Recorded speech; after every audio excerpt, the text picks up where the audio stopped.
Assalamualaikum warahmatullahi wabarakatuh. Nama saya Fauzin Al-Albani dari kelas 10 IPS 3 akan menjelaskan materi tentang protista.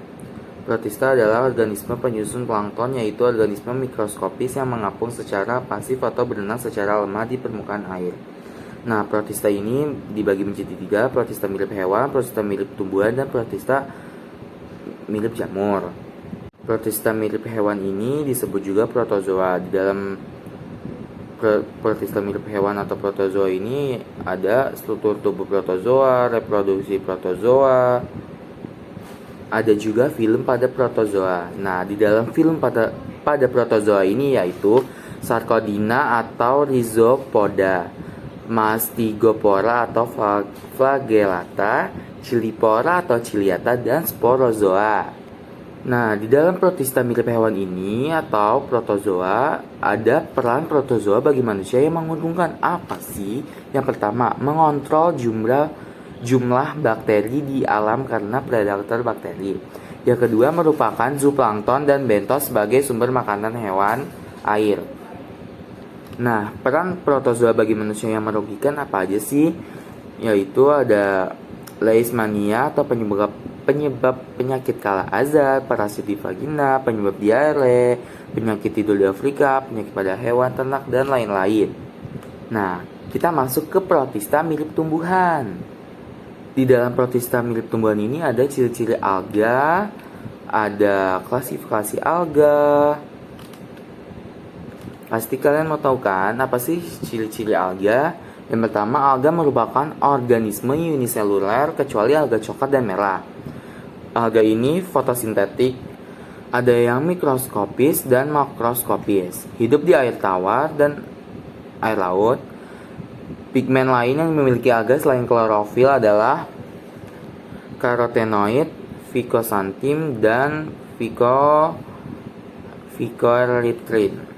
Kalian juga mau tahu kan apa sih klasifikasi alga? Klasifikasi alga ini adalah ganggang dapat diklasifikasikan berdasarkan pigmen dominan, keberadaan dan komponen penyusun dinding sel, cadangan makanan yang disimpan, dan keberadaan flagela.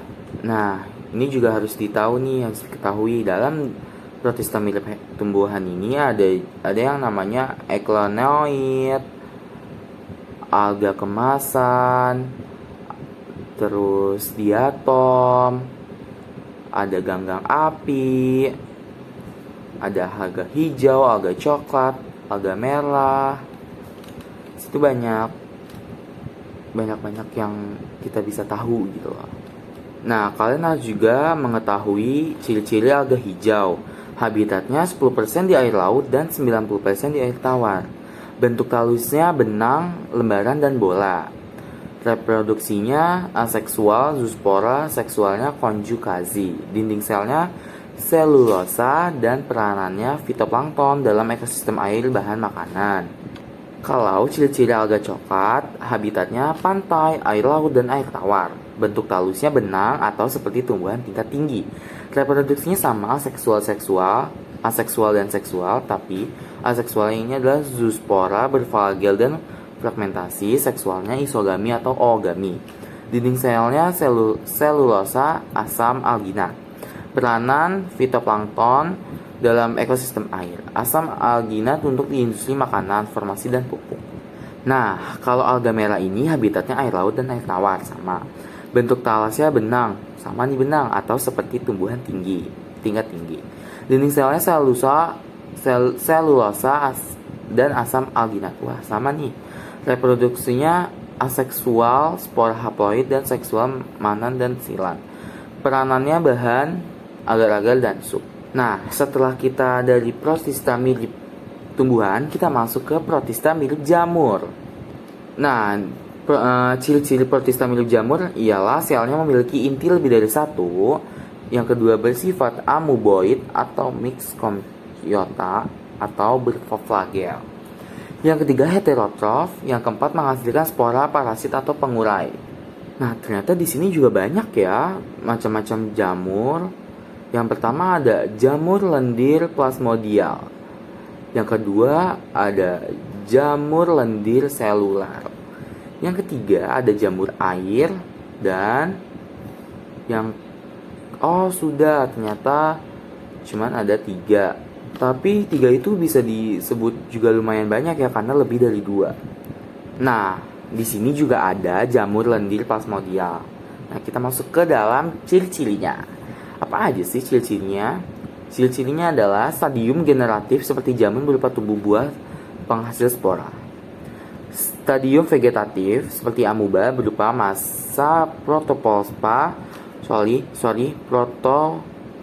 seperti lendir dan dapat bergerak, dan predator fagosit.